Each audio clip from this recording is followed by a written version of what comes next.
세상에 여러 거지근성을 보았지만 제 전남편만한 사람은 또 없던 것 같아서 이렇게 사연 적어보내봅니다. 이혼한 거 자랑 아닌 거 알아요. 벌써 이혼한 지도 10년이 넘은 40대의 여자입니다. 이렇게 이야기한들 이미 10년이나 더 된 이야기. 달라지는 것 없는 것도 알지만 그냥 제 속이라도 후련해질까 싶어 이렇게 사연을 보내기로 결심하게 되었습니다. 당시 저희 아버지가 암 진단을 받으셨어요. 의사 선생님 말로는 상황이 많이 안 좋으니 가족들도 마음의 준비를 해야겠다 하셨어요. 요즘은 치료법이 많이 좋아져서 생존율이 대폭 올랐다고 하는데 그때는 그냥 시한부 선고나 마찬가지였었거든요. 아버지께선 갈 땐 가더라도 딸내미 시집가는 모습은 보고 가야겠다며 삶의 의지를 꺾지 않으시고 그 힘든 항암 치료도 견디시고 그러셨죠. 당시 저는 30대 초반이었고 사실 결혼에 대해서는 딱히 큰 흥미가 있지는 않았어요. 20대 후반에 만나던 남자랑 결혼 생각까지 가지고 있었는데 워낙에 안 좋게 끝나서 한동안 연애를 하지 않았고 혼자 지내는 게 익숙해지다 보니 요즘 세상에 결혼이 필수는 아니구나 하는 생각을 갖기 시작하던 차였거든요. 그런데 아버지께서 저렇게 되니 저도 생각을 고쳐먹을 수밖에 없었어요. 하지만 결혼이라는 게 제가 하고 싶다고 해서 바로 다음날 올릴 수 있는 게 아니잖아요. 그렇다고 아버지 걱정에 지나가는 사람 아무나 붙잡아다가 결혼하자고 할 수도 없는 노릇이었고요. 그러던 중에 부모님 지인을 통해 사람을 한 명 소개받게 되었어요. 저도 잘 아는 분이시고 한데 워낙 남 칭찬에 인색하신 분이셨거든요. 그런데 사람이 너무 괜찮다고 난리를 치면서 칭찬을 하시길래 저도 살짝 흥미가 생겼고 그렇게 소개 자리에 나가게 되었습니다. 그때 만난 게 남편이었어요. 칭찬이 자자했던 것 치고는 첫 인상이 굉장히 비호감이었어요. 저도 결혼을 염두에 두고 나간 자리였고 남편도 지인분에게 결혼을 전제로 만나는 소개 자리라는 사실을 듣고 나와서 그런가 처음부터 자기 어필에 아주 열중이더라고요. 모아놓은 돈이 얼마나 있다고 자랑처럼 이야기하는데 실제로 남편이 모아놓았다던 돈의 액수만 두고 본다면 직장생활 연차수 치고는 상당히 많은 금액이었습니다. 자랑거리라면 자랑거리겠지만 솔직히 저도 월급 받는 회사원이었는데 조금만 생각해보면 그게 무조건 좋다고 할 수 없는 상황이었지요.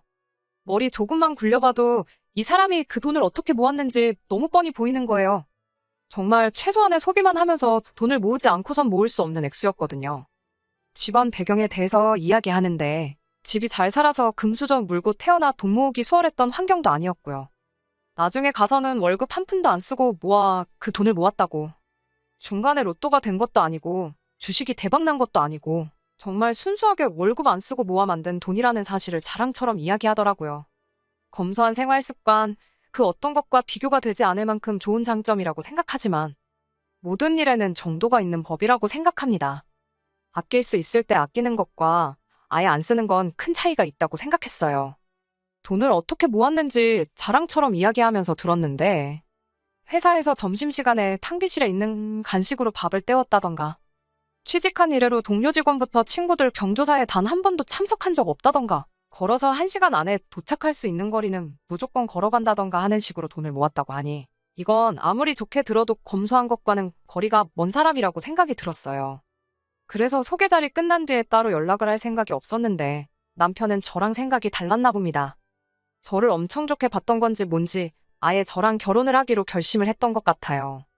그런데 저한테 연락을 해도 제가 통연락이 되지를 않고 당연히 제가 먼저 연락을 할 일도 없었다 보니 마음이 달아올랐나 봐요. 어차피 부모님 지인을 통해 소개를 받았기 때문에 남편은 저 말고 저희 부모님을 먼저 공략하기로 결정했던 것 같습니다.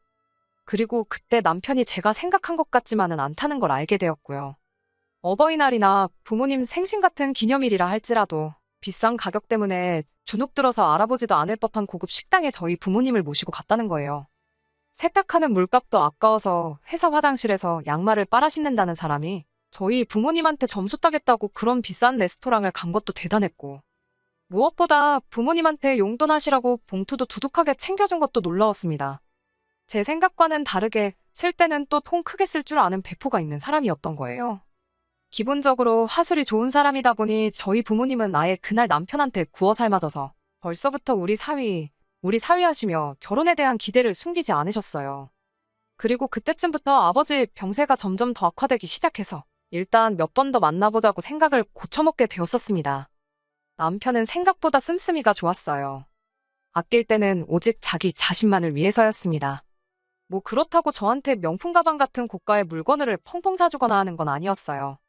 하지만 오히려 그랬다면 정신 빠진 놈이라고 생각돼서 결혼까지 안 했을 것 같다는 생각이 드네요. 아무튼 아버지 건강 문제 때문만은 아니고 만나다 보니 장점도 많은 사람처럼 보여서 본격적으로 연애를 시작하게 되었습니다. 당시 주변 지인들에게서도 들었던 말이 저 하나 때문에 부모님한테 그렇게 할 정도면 잡으라는 식으로 이야기도 들었어요. 살아보니 내가 좋아하는 사람보다는 나를 좋아해주는 사람하고 사는 게 좋다느니 얼굴 뜯어먹고 살 것도 아닌데 성격 좋은 게 최고라느니 이런저런 이야기를 많이 들었거든요. 지인들 말대로 나를 너무 좋아해서 내 부모한테까지 잘하는 사람인데 저도 긍정적인 방향으로 생각을 많이 바꾸게 되었지요.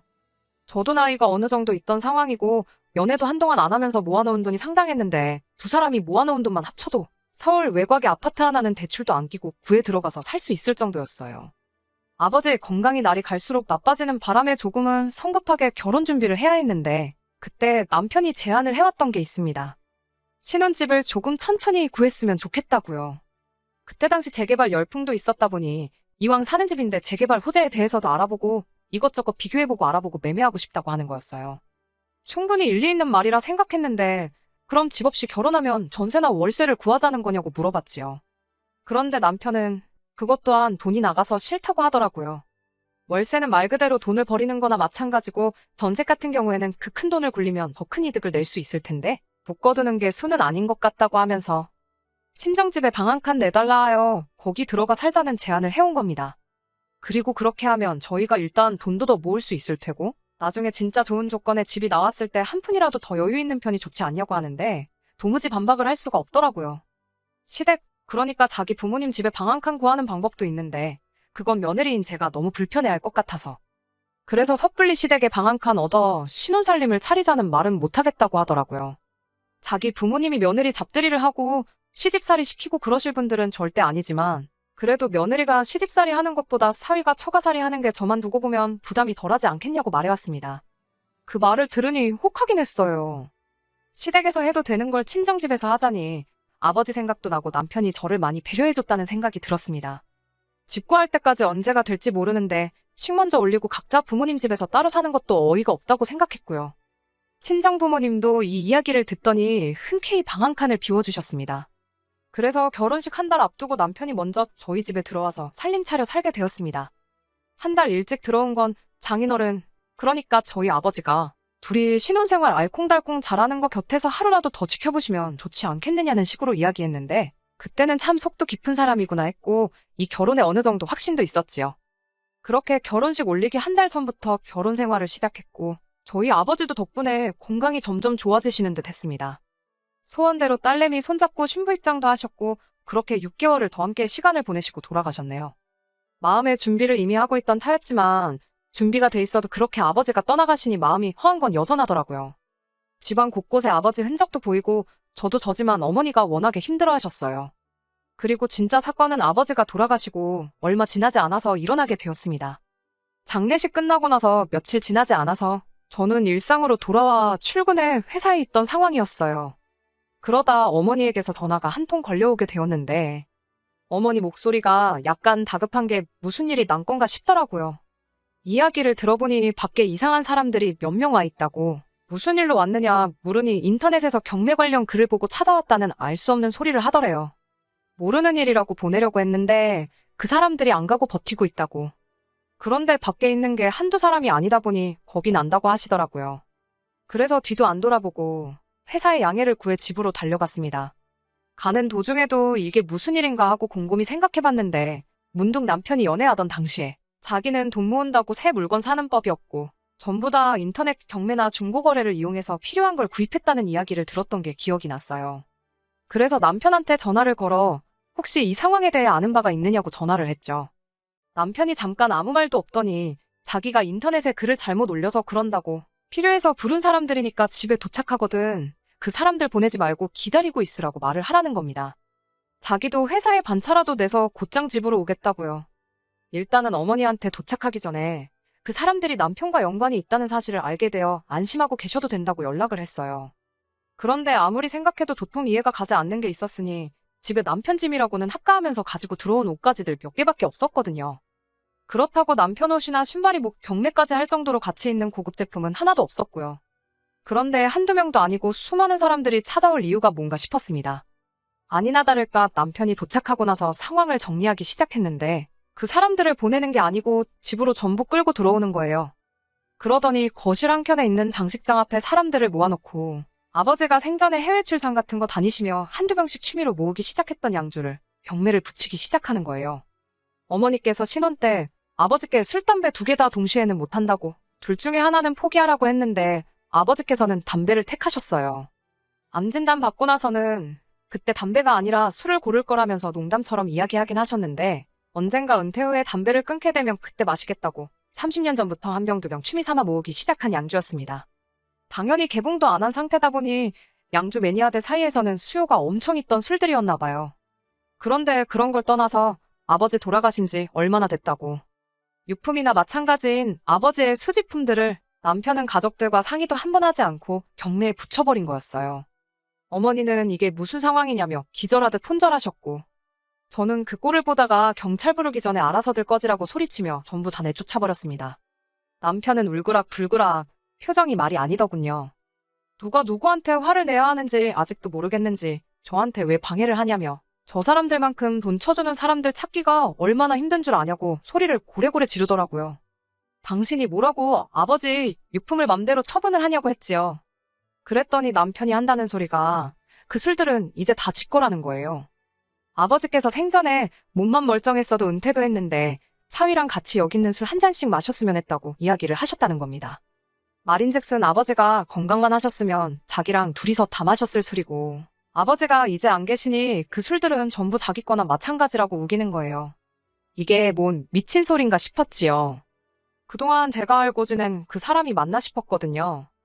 남편하고는 그날 대판 싸웠고 남편은 기어이 그 술들을 다시 팔아버릴 거라고 여기 진열장에 있는 것들 정리만 해도 좋기 1,500만 원은 넘게 나올 거라고 하면서 끝까지 욕심을 버리지 않더라고요. 그나마 다행인 건 어떻게 방법이 있나 찾아보다가 면허 없이 팔면 법에 걸린다고 해서 어디 팔아만 보라고 그대로 신고해버리겠다고 해서 그 술들을 정리하는 건 막을 수가 있었어요. 그런데 그거야말로 미봉책이지. 솔직히 양주가 아니더라도 집에 아버지가 차던 시계며 이런 것들도 있는데 괜시리 더 신경이 쓰이더라고요. 어머니도 저를 봐서 남편을 용서해주고 싶은데 도무지 그렇게 되지가 않는다면서 불편해하셨고요. 저희가 친정집에 얹혀 사는 거였으니 어머니가 불편해하시면 당연히 저희가 나가는 게 맞다는 생각이 들었어요. 그래서 저녁에 남편을 불러 이제 이 집을 나가는 게 좋겠다는 이야기를 꺼냈습니다. 그런데 남편이 나가긴 어딜 나가냐고 하더군요. 나가는 건 우리가 아니고 장모님이 나가는 게 맞는 거 아니냐고 하는 거예요. 그게 무슨 미친 소리를 하고 있는 거냐고 여기가 엄마 집인데 왜 엄마가 나가야 되냐고 대번에 정색을 했더니 남편이 저보고 잘 생각 한번 해보랍니다. 1년 사이에 결혼식, 장례식이 있었으니 그걸로 들어온 돈만 해도 짭짤했을 거라고. 그 돈으로 장모님 전세로 집 하나 구해서 나가 살라고 이야기를 하라네요. 저희 아버지가 노후 자금은 해놓은 게 있으니 그거 쓰시면서 살아도 충분하시다고요. 이제 혼자 지내시는데 굳이 아파트 생활 고집하실 이유가 뭐가 있냐고. 아무리 봐도 이 집을 우리한테 넘겨주고 친정어머니가 나가 사는 게 맞다고 하는 거예요. 여태 모아놓은 돈은 그대로 유지하면서 집까지 하나 생기는 거라고. 자기 말만 잘 듣고 따라오면 저를 부자 만들어주겠다고 하더군요. 소름이 쫙 돋았습니다. 아버지 양주 팔아치우는 건 애교에 불과했다고 해도 과언이 아니지요. 애초에 이 인간은 아버지가 암 때문에 딸 결혼을 서두른다는 소식을 듣고 그때부터 우리 부모님 집을 헤쳐먹으려고 작정을 했던 거라 생각해요. 평생 월급 한 푼도 안 쓰고 모았던 쪼잔탱이가 저희 부모님한테 두둑하게 봉투 챙겨주고 고급 식당 내려가고 저한테도 데이트 비용 아끼지 않았던 이유는 담 있는 구석이 있었기 때문이었던 거죠. 애초에 남편은 자기가 모아놓은 그 몇 푼 안 되는 그 액수에 눈이 멀어 평생 돈 한 푼 쓰지 못하는 삶을 살고 있던 어리석은 사람이었던 거죠. 자기가 결혼 전에도 돈 많이 모아놓았던 거 기억 안 나냐는 걸 자꾸 강조하면서 자기 말대로 하자고 저를 설득하려고 드는 겁니다. 부자 만들어준다는 소리가 뭔가 싶었어요. 부모네 쫓아내고 그 집을 차지해서 되는 부자. 별로 되고 싶지도 않았습니다. 그래서 남편한테 한마디 했어요. 그렇게 부자 되면 좋냐고. 네 부모였으면 그렇게 했겠냐고요. 말 맞다나 네가 남들보다 월급 좀 아끼고 잘 모아놨다 뿐이지. 네가 부자는 무슨 부자냐고. 너 진짜 부자 본 적 없냐? 맘만 먹으면 네가 모아놓은 돈 하루아침에 아니 눈 깜짝할 사이에 써버릴 수 있을 정도인 부자가 세상에 널리고 깔린 거 모르냐고 했어요. 너 같은 놈한테는 이혼 말고는 다른 방법이 보이지 않는다고 이혼하자고 했는데 남편이 이혼 안 해줄 거라고. 이혼해주길 바라면 위자료를 가지고 오라면서 그 상황에서도 돈 한 푼 더 뜯어낼 생각밖에 없더군요. 위자료야 남편 희망사항이었고 애초에 유책 배우자가 남편인 게 인정이 되기도 했고 소송전으로 들어가면 남편도 손해가 클 거라 생각했는지 별 어려움 없이 이혼을 할 수 있었습니다. 그리고 영영 소식도 모르게 살기로 하고 10년 세월이 지나 지금에 왔습니다. 그리고 얼마 전 부모님을 통해 저에게 남편을 소개시켜줬던 분에게서 남편 소식을 전해 듣게 되었어요. 남편과 이혼하게 되면서 어떻게 그런 사람을 소개를 시켜줄 수 있느냐며 한바탕 한 뒤였고 그 분과도 연락을 끊었던 상황이었기에 정말 의외의 연락이었습니다. 어머니와 같이 그 지인분을 만났는데 그 자리에 남편을 데리고 나왔더라고요. 10년 세월 얼마나 또 쫄쫄 굶어가며 월급을 모은 건지 얼굴에 욕심은 그대로였는데 피골이 아주 상접해 있더군요. 뻔뻔하게도 10년 만에 나타나서 한다는 소리가 저랑 재결합을 하고 싶다는 말을 꺼내는 거예요. 마음 같아서는 앞에 놓여있는 병으로 한 대 후려치고 싶은 거 참고 있는 거라고 그딴 헛소리 하려고 자리를 만든 거면 그냥 일어나겠다고 했지요. 그랬더니 남편이 저와 어머니 앞에 무릎까지 꿇으면서 자기 좀 살려달라는 겁니다. 돈 모으는 것 말고는 아무 관심도 없던 사람이 지난 10년간 어떻게 살았겠어요? 똑같이 월급 아껴가며 모으고 살았나 봅니다. 그렇게 원래 가지고 있던 돈에 10년간 모은 돈이 상당했었나 봐요. 주변에 알고 지낸 사람들 중 몇 명이 주식으로 대박이 났는데 원래는 자기보다 모은 돈도 없이 빌빌거리던 놈들이 갑자기 부자가 되니 배가 아팠다나 봐요. 그래서 남편도 처음으로 주식에 손을 대기 시작했는데 주식에 돈만 넣어서 너도 나도 부자가 되면 이 세상에 가난한 사람이 어디 있겠나요? 뭣도 모르고 들어간 주식이 작전주였고 그 작전주에 물려서 평생의 트로피나 다름없던 저축을 몽땅 날려버렸다고. 그 돈을 다시 만들겠다고 대출이며 사금융까지 받아다가 날려먹고 저와 이혼 후 지내던 전시부모님 집으로 담보대출까지 받았다 또 날려먹어서 지금 빚더미에 올라 아주 죽지 못해 살고 있다는 거예요. 재결합은 자기도 얼토당토하는 소리인 걸 알았는지 지금 자기가 비빌 곳이 저밖에 생각이 나질 않는다며 다른 건 몰라도 10년 전에 저희 부모님께 드렸던 그 용돈, 그 액수만큼이라도 돌려달라는 겁니다. 돌려주기 싫으면 필려라도 달라고. 자기가 금방 주식으로 다시 대박을 내서 금이환영해서 저한테 다시 재결합하자 묻겠다고 하는데 이 인간이 평생 자랑거린 그 돈 몇 푼 잃고 아주 폐인이 돼버렸구나 싶었어요. 대박을 내서 억만장자가 되든 말든 그건 내 알바 아니라고. 내 눈앞에 2번 다시 나타나지만 말아달라고 했는데 마지막 수단까지 거절을 당해버리니 남편이 눈에 뵈는 게 없었는지 너 때문에 이혼남이 돼서 재혼도 못하고 이렇게 살고 있는 거라고. 따지고 보면 지금 빈털터리가 된 게 다 내 탓이나 마찬가지니 제가 응당 책임을 져야 한다고 막무가내로 나오는 겁니다. 그 말이 끝나기 무섭게 어머니께서 앞에 놓인 물컵을 들어 남편한테 끼얹어버리더니 지갑에 가지고 있던 5만 원짜리 몇 장을 같이 던져버렸어요. 이 돈 받고 떨어지라고. 그리고 앞으로 내 앞에, 내 딸 앞에도 나타날 생각 말라고. 다음에 만나는 날에는 무슨 일이 일어날지 아무도 모른다고 한마디 하시니 개거품을 물고 발을 동동 구르던 남편이 아무 말도 못하고 고개만 숙이고 있대요. 지인분한테도 다음에 내가 당신을 만나면 그건 다른 게 아니고 당신 장례식장일 거라고. 10년 만에 나타나 나와 내 딸 앞에 무릎을 꿇고 빌어도 모자랄 판에 만나서 한다는 소리가 고작 이거냐 말하고 자리에서 일어났습니다. 10년이라는 세월 동안 다 잊었다고 생각했는데 그때 먹이지 못한 한 방을 이렇게 먹여버리니 그렇게 속이 후련할 수가 없더라고요. 인과응보라는 게 진짜 있는 것 같습니다. 그깟 푼돈 앞에 아버지와의 추억을 허락도 없이 팔아치우려 하고 나아가선 저희 어머니까지 내쫓아버리고 그 돈으로 호의호식 하려고 했던 못된 신부가 쌓이고 쌓여 이렇게 남편에게 돌아왔구나 싶더라고요. 이혼녀 딱지 붙어서 새 출발 못한 건 저도 마찬가지입니다. 하지만 그걸 저는 누구의 탓이라 하고 싶지는 않네요. 애초에 생각해보면 결혼 욕심도 크게 없었고 혼자서도 이렇게 잘 지내는데 딱히 새로운 사람을 만나 괜히 스트레스 받으며 살 필요도 없을 것 같아요. 앞으로 제 생각이 어떻게 달라질지는 모르겠지만 그때까지는 지금처럼 어머니와 함께 인생 즐기며 살 생각입니다. 끝까지 들어주셔서 감사합니다. 오늘의 사연은 여기까지입니다. 구독과 좋아요, 알람 설정 부탁드리고 더 좋은 사연으로 다시 찾아뵙겠습니다. 감사합니다.